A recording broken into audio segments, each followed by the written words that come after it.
जय माता दी। मित्रों, चाणक्य की ऐसी नीतियां रही हैं, यानी कि चाणक्य नीति की बात करें तो हमारे जीवन को सफल बनाने के लिए वो प्रेरित करती रहती है। जब भी आप गीता पढ़ते हैं, चाणक्य नीति पढ़ते हैं, बाइबल पढ़ते हैं, ऐसे जो लाओ त्से को पढ़ेंगे तो आपको पता चलेगा कि हमें ये प्रेरणा देती हैं आगे बढ़ने का, सीखने का। चाणक्य को कई विषयों की जानकारी थी। दरअसल अर्थशास्त्र, राजनीति शास्त्र, कूटनीति शास्त्र, सैन्य शास्त्र, इन सभी के साथ साथ उनको सामाजिक शास्त्र का भी बहुत अच्छा ज्ञान था और मर्म ज्ञाता थे। वो मर्म तक को जानते थे। चाणक्य का संबंध विश्व प्रसिद्ध तक्षशिला विश्वविद्यालय से था। चाणक्य ने इसी विद्यालय से शिक्षा प्राप्त की और बाद में वो इसी विद्यालय में शिक्षक भी हुए थे। चाणक्य में राष्ट्रवाद की भावना जो थी वो कूट कूट करके भरी हुई थी। वे हर कार्य को बहुत ही सोचकर समझकर इसके बाद किया करते थे। जीवन में यदि सफलता प्राप्त करनी है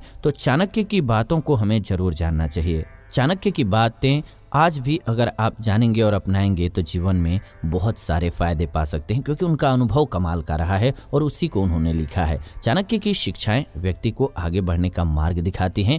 यही वजह है कि आज भी बड़ी संख्या में लोग चाणक्य की बातों को जीवन में उतारते हैं और सफलता प्राप्त करते हैं। जीवन में कुछ बातों को कभी नहीं भूलना चाहिए। चाणक्य का मानना था कि इन मामलों में व्यक्ति को गंभीरता से ध्यान देने की जरूरत है। जैसे कि ऐसे स्थान को जितना जल्दी हो उसको छोड़ दीजिए। कैसे, ये समझना बहुत इंपॉर्टेंट है। आज के इस वीडियो में इसी पर बात करेंगे। कुछ स्थान ऐसे होते हैं जिनका त्याग करना आपके लिए उचित होता है। चाणक्य के अनुसार जहाँ पर राजा, व्यापारी, डॉक्टर, विद्वान, वेदों के ज्ञाता और नदी न हो, उस स्थान को तुरंत छोड़ देना चाहिए। अब नदी का परिप्रेक्ष्य उस समय क्यों दिया गया था? क्योंकि उस समय नलकूप नहीं होते थे, नल नहीं होता था। उस समय पर जो पानी का साधन था वो नल ही था। और आप इसको अब अच्छे से हम सभी थोड़ा सा डिफाइन करके समझते हैं। राजा यानी कि एक नियम न हो, व्यवस्था न हो, उस जगह पर रहेंगे तो आपके साथ कभी भी कुछ भी हो सकता है। जहाँ न्याय व्यवस्था अच्छी न हो, जहाँ का राजा न हो,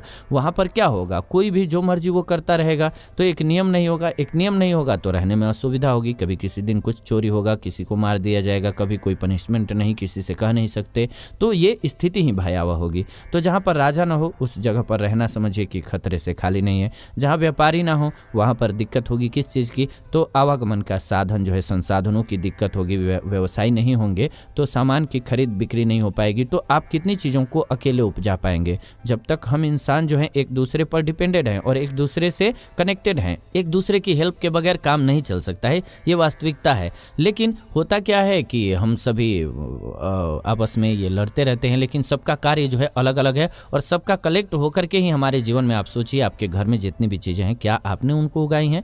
नहीं, वो सबसे कलेक्टिव होकर के ही आता है। तो व्यवसाय की इंपॉर्टेंस वहाँ पर बहुत ज़्यादा है। डॉक्टर ना हो तो हम बीमार होंगे एक बार और चल देंगे दुनिया से, तो इसलिए बहुत ज़रूरी है कि वहाँ पर डॉक्टर हों। विद्वान नहीं होंगे तो हम अकारण लड़ते रहेंगे और सही चीज़ों का हमें ज्ञान ही नहीं होगा। वेदों का ज्ञान क्यों जरूरी है? क्योंकि वेदों का ज्ञान ही तो वास्तविक ज्ञान है। अगर वेदों का ज्ञान नहीं है तो हम सभी ये जो संसारिक ज्ञान में फंसे हुए हैं आज, इसमें ही फंसे रहेंगे। इस पर एक विस्तृत चर्चा करेंगे, अगर आप कहेंगे तो वीडियो बनाएंगे, क्योंकि ये तो बहुत ही फेवरेट सब्जेक्ट्स में से है मेरा एक। लेकिन इसको समझने के लिए थोड़ा डीप जाना पड़ेगा, तो उसको आगे लेंगे। आज हम सभी चाणक्य पर ही रहते हैं। उस स्थान को हमें तुरंत छोड़ देना चाहिए जहाँ पर ये चीज़ें ना हो। आचार्य चाणक्य का मानना था कि जीवन में इन चीज़ों की बहुत ज़रूरत पड़ती है। जहाँ पर राजा नहीं होगा तो संकट की स्थिति में न्याय नहीं मिलेगा।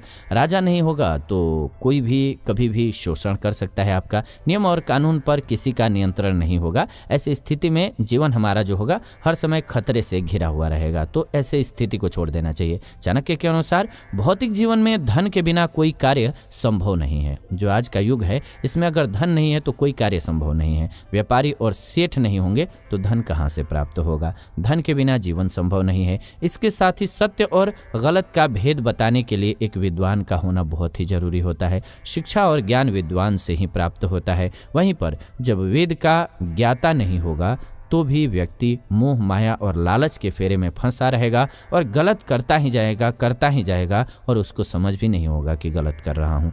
और अंत में जब नदी नहीं होगी तो अन्न का संकट बना रहेगा। ये स्थिति तो आज भी है, जहाँ पर मान लीजिए नदी नहीं है वहाँ पर पानी का संकट तो बना रहता है। आप सिंचाई कैसे करेंगे? खेतों की सिंचाई कितना आप जमीन से पानी निकाल करके कर सकते हैं? तो इसलिए कहा गया है कि नदी के किनारे आपको बसना चाहिए, क्योंकि वहाँ पर खेती आसानी से कर सकते हैं, आप कृषि कार्य अच्छे से कर सकते हैं, क्योंकि नदी के माध्यम से आपको पानी मिल जाएगा। तो इन्हीं बातों को ध्यान में रख करके आचार्य चाणक्य ने ये नीति बताई है कि जहाँ पर ये चीज़ें न हो वहाँ से तुरंत निकल लेना चाहिए, उस जगह का मोह नहीं करना चाहिए, नहीं तो आपको परेशानी में ही जीवन गुजारना पड़ेगा। तो उम्मीद है कि आपको ये जानकारी अच्छी लगी होगी।